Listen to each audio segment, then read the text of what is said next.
On this episode, we're going to be talking about what it takes to get ready for the Nova Open and, general steps for running your own events.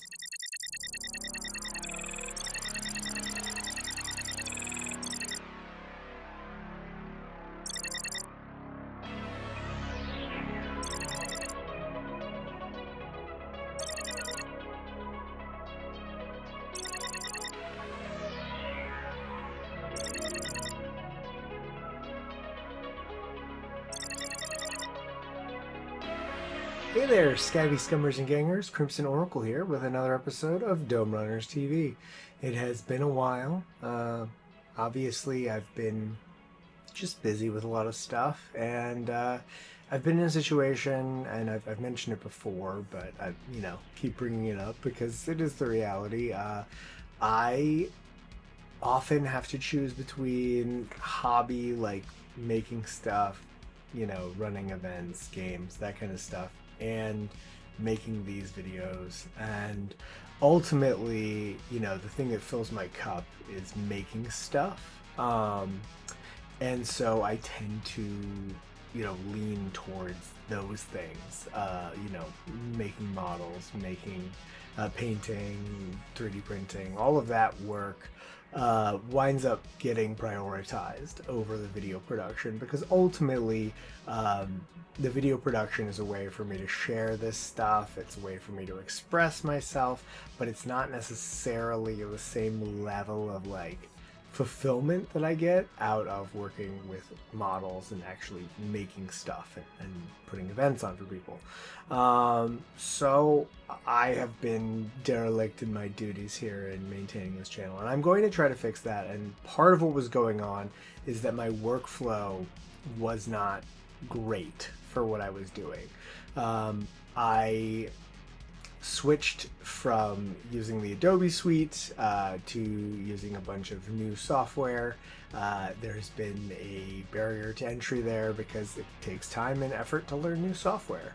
And I'm there. I've gotten to the point where I've figured out Final Cut, I've figured out Motion, I'm making stuff again, and I'm really excited to share all of it and to get back into engaging with the online community through this platform. I've also been on a pretty intense social media purge. I really am trying to use social media less and really just stick to Blue Sky as my main way of interacting, which go or wherever I put the link, go check out my Blue Sky and follow me there, because I'm not going to be regularly posting to other media sites as much.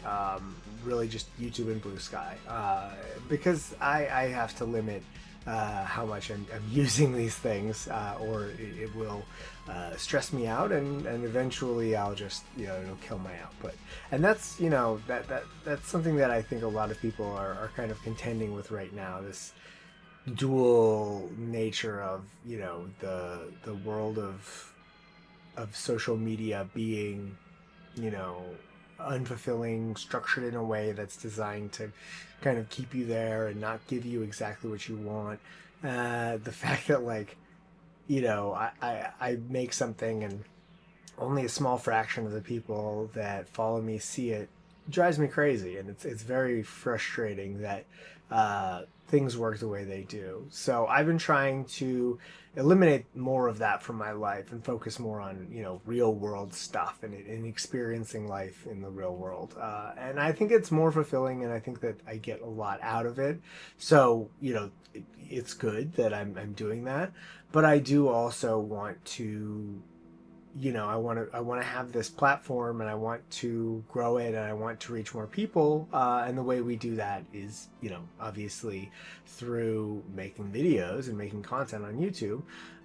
So I want to get back into it, and I'm going to try my best, and I'm going to be doing some new strategies and trying different stuff out, and one of those things is that I'm going to try to have like a regular stream of content that's like stuff that I can put out that isn't necessarily going to be super time consuming, because there's this thing I started making this intense, very long video, and it threw me off because it's like I put all this time and energy into it, so I want to finish it. But I'm like, I should get some other videos out in the meanwhile, because if I'm not regularly putting stuff out, if I put one video out, you know, I haven't published anything in months, I'm not going to get any kind of attention on it because the algorithm's not going to recommend it. So I have to get back into the swing of things, and then I can put out my longer form content when it's ready,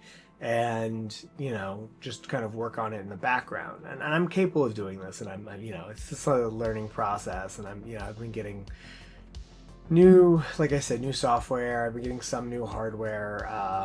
I'm going to be doing some location shooting for the satire video, which is about the nature of satire in Warhammer 40k, and whether Warhammer 40k is good or bad satire, or if such things even really exist. But in the meanwhile, I want to talk about the Nova Open, the process of getting ready for Nova Open, and kind of what it takes to run a event, you know, for people, for Necromunda, for other games even. And so let's dive into that, and you know, don't forget to like and subscribe, and let's move on to talk about the Nova Open.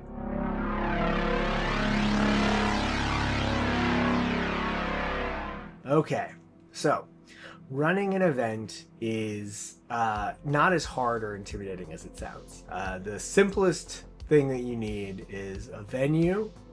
You're going to need tables and, you know, various other resources. You'll need a campaign document for Necromunda, and just that alone, those three things, is enough to get started. So if you're going to run an event, obviously you need a venue.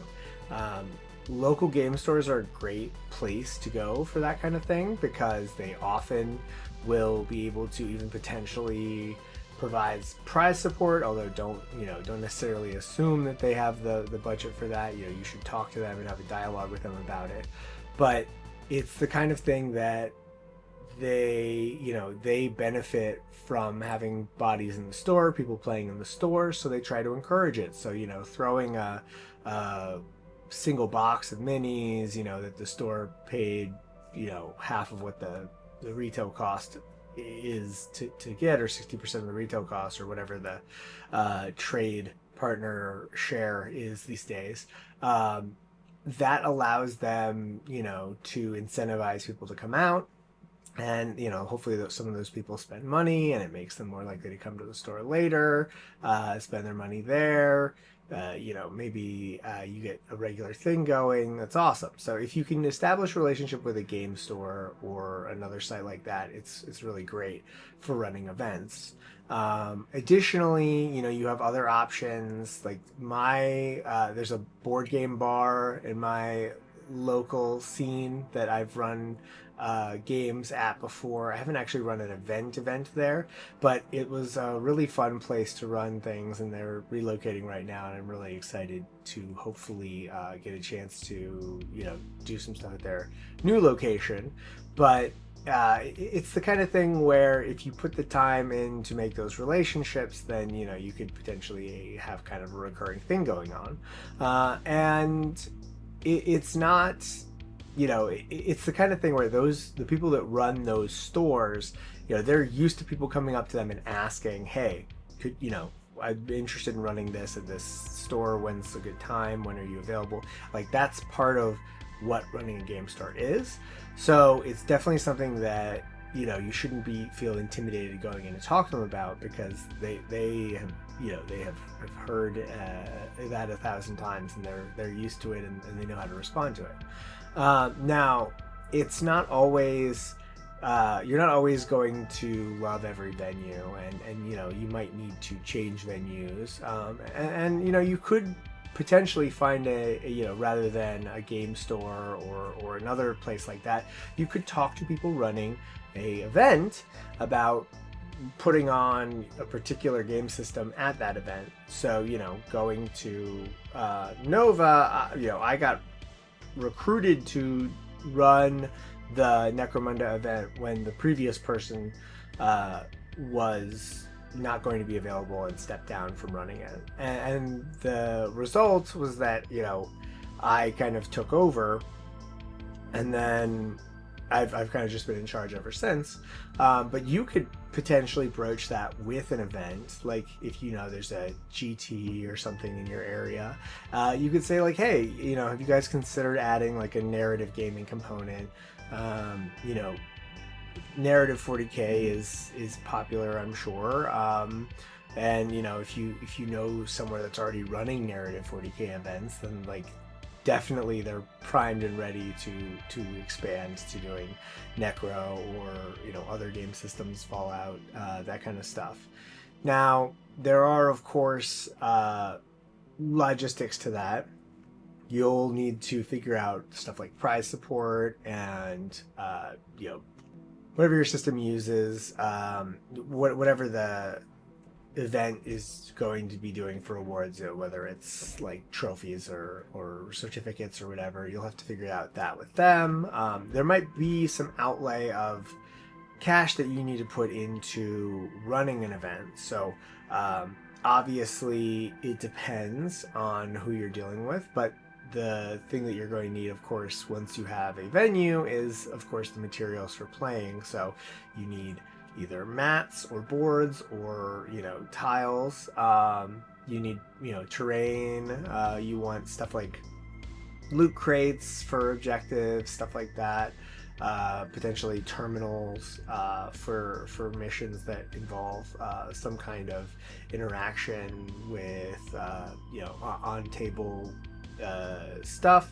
So when it comes to, you know, getting started for event training, you don't necessarily have to start with a big event. Like the first time I ran Nova, I made 12 custom tables for Nova because I am a crazy person. Well, also I was staying home with my kids, and I was, you know, 3D printing for a year straight to make it happen.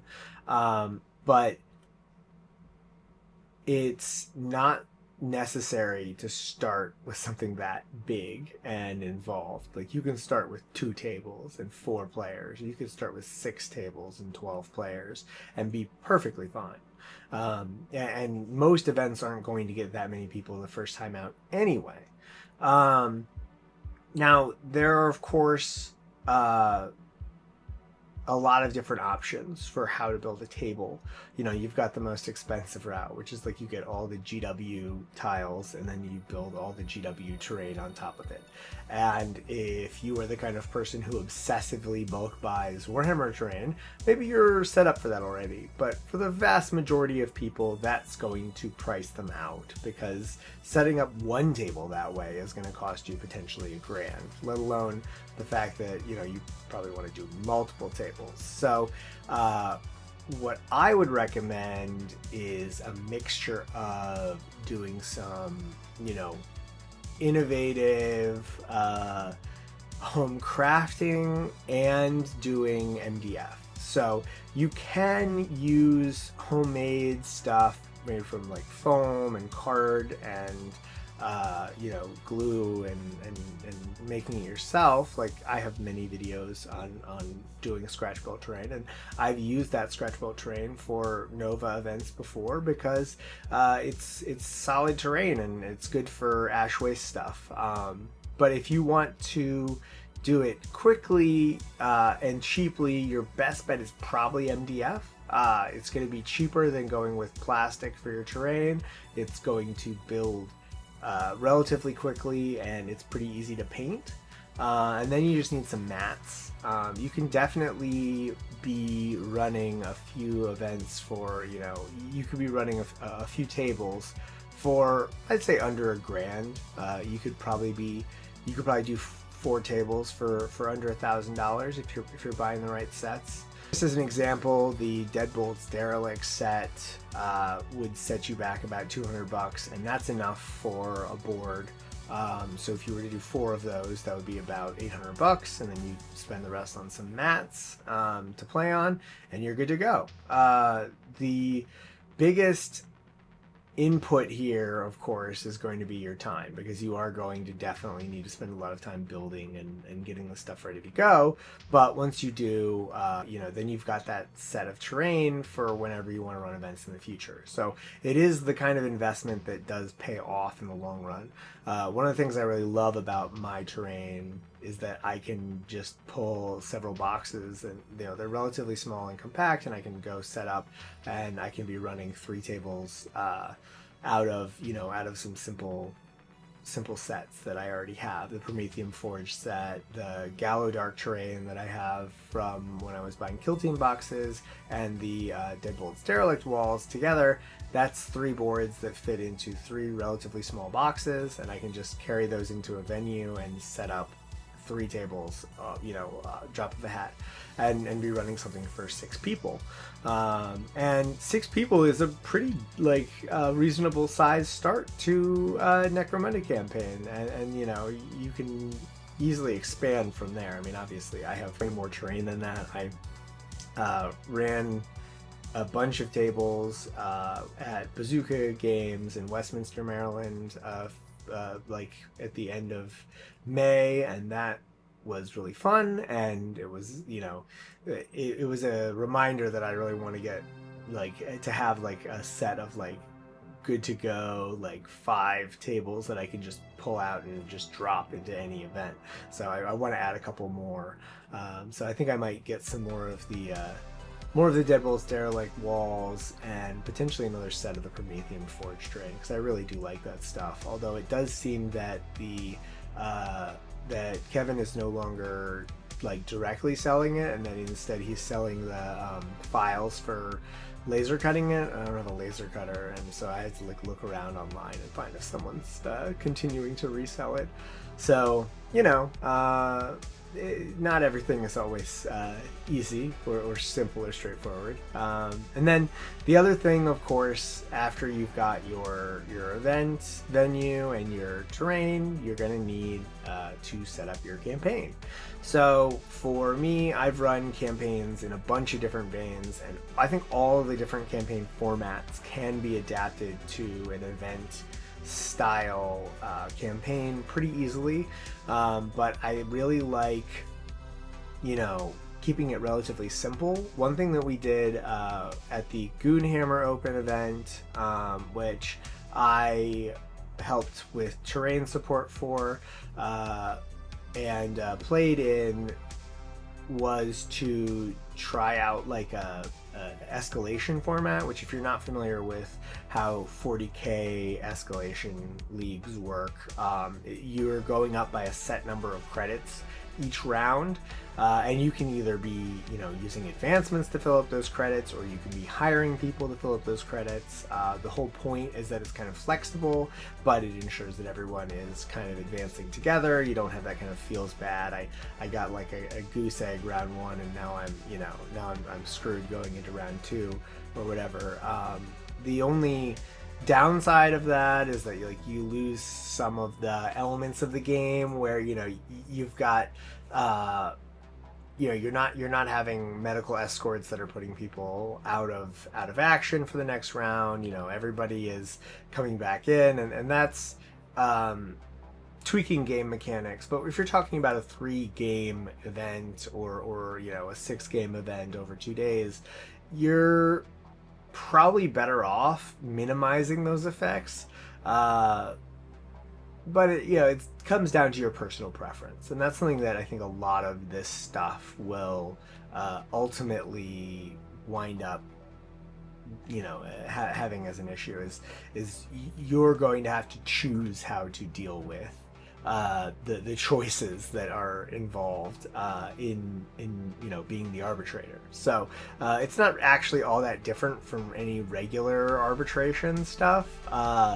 It's just that it takes some getting used to being the person who's making those calls, and not everyone's gonna like every change that you make, and that's just something you have to deal with. And definitely take feedback and listen to what people have to say, and think about how you can improve in the future. But remember that if you're putting the time and effort in to run something, people are going to appreciate that, generally speaking, and they're not going to, you know, slam you for not doing things the way that they personally prefer, most of the time. Now, I really think that overall, you know, if you stick to a relatively simple format, you'll have better success in terms of getting the most fun out of your players. Don't give them too much to manage. So for Nova for this year, I'm going to be running it as a Secundus campaign. And as a Secundus campaign, we're going to be running things, you know, with gene stealers on the table, with, you know, them having to scavenge to try to get any extra credits to, you know, buy stuff with to expand their gang. So it's going to be very different. It's more, you know, get in, gather what you can, and get out kind of deal, and less of like we're gonna become an empire and, you know, expand and have 20 people on the board. The game is not going to be set up as much for that as it is for, you know, trying to scramble and scrounge and, you know, get as much as you can and get out. So I'm interested to see how it plays out. I think that it will depend on, you know, the players and what they take away from the rules packet. But you know, just looking through the rules packet, like I have you know, really tried to follow the lead of the Secundus campaign that was in the Book of Desolation, which did definitely give me a really solid foundation to build off of, especially since I'm running a 3-day event and there's 3 parts of the campaign. It's split up really well over those 3 days, and each day will be a slightly different experience because the players who are on the Gene Stealer side will have different, you know, different opportunities and advantages, and players who are on the scavenging side will have different opportunities and advantages each day. And I'm really looking forward to seeing how it plays out. As you can see from, you know, just looking through the campaign document, again, we keep it pretty simple. You know, we're doubling XP so people get advancements, but we're not giving them a lot of income gain. They're going to have to trade in their scavenge stuff for credits in order to make it to the point where they have all of the you know, the materials that they need to advance their gang, but they're giving up those scavenge points, which then they have to, you know, one of the goals is to accumulate as many of those as possible. So if you're spending them on and improving your gang, you're potentially setting yourself back for winning one of the triumphs at the end. I like that setup. And now, of course, because I'm running the Secundus campaign, it also means that I am making Gene Stealers and Brood Scum and all of that for players to play with, which has been a lot of fun. And I'm showing pictures now of the various models that I'm putting together. I have also been working on one of the boards I've decided is going to be dedicated to the cargo heist scenario. So we'll have the my 6x3 game mat, and the players will get to, you know, move they'll get to try to chase this cargo weight ridge hauler down and get the supplies off of it, which is a scenario, one of my favorite scenarios, and one that I think is hard to necessarily like you know, you have to have the cargo weight and all of the trailers and stuff, so people probably don't play it that often because that is a big investment for a model that is wildly impractical for a lot of game situations. In fact, my favorite thing about the scenario is that it's somewhat clearly written as like no one is ever going to put a cargo weight ridge hauler with 4 trailers on the table actually seriously playing with it, although, you know, I do. Well, I don't know if I ever had 4 trailers, but my my custom cargo weight that I was running in the Frontier campaign was a multiple trailer cargo weight that had plenty of stuff invested in it. But I made a point of building it up vertically because if you have ever tried to use the vehicle rules, the cargo weight kind of breaks them because it's so long. Like, how do you even deploy it, for example, when you have multiple trailers? So that's something, obviously, as an arbitrator, you're gonna have to decide how that works. But for me, like running an event, I think no cargo area trawlers. They're a little broken rules wise, but they make a great set piece for the cargo heist mission. So I've decided to go ahead and do a dedicated board that's the cargo heist, and people can have a chance to try that out. And I think that'll be a lot of fun. And we'll have lots of other boards and lots of other options. And if people don't want to play in the Ash Waste, they can do Zone Mortalis or Sector Mechanicus games. The important thing is that players are able to engage and enjoy the stuff that you provide for them. I like to provide a lot of stuff, so I'll bring vehicles, and I'll bring hired guns and stuff so that people have the option, if their gang is expanding and they don't have any more models, that they can hire people from my sideboard, so that they have the opportunity to continue to expand their gang, or to use the thing that's giving them a free bounty hunter or whatever it is. And yeah, so that about covers what I wanted to get into in this first video, which is more focused on like what I've taken away from running events, and what you have to do, the bare minimum you have to do to get an event going. I'm going to do another video up next where we get into more of the what my terrain is going to look like, what my models are going to look like, and all of that once I've gotten a little further into getting everything prepped and ready. But I wanted to get this out because I want to start publishing this stuff on the regular again. Thanks for watching, and it has been too long. I'm going to try to get another video out next week. It might be the sequel to this video. It might just be something else that's on my mind. I'm going to try to keep it loose and try to keep the output going. Of course, thank you to White Bat Audio and Carl Casey for the music. Thank you to my wonderful patrons who have always been a source of reassurance and support. And thanks, of course, to all of you for watching. And everybody out there, please stay safe, and don't forget to change your paint water.